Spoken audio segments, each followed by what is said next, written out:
না, এটা ওনারা পারমিশন নিয়েছে তো জিমের সব। হ্যাঁ, এই যে খরার চার তো নিয়ম পারমিশন দিয়েছে। কালকে বন্ধ না, আর আজকে গোসল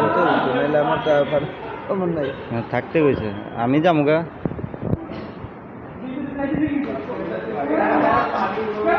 আমাদের জিমের ইন্সপেক্টর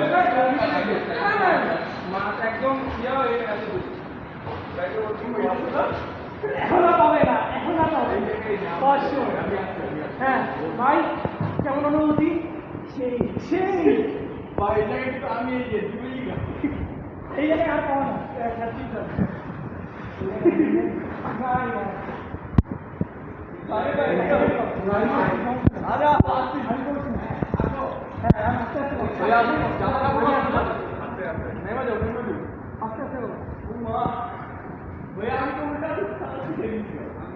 উল্টা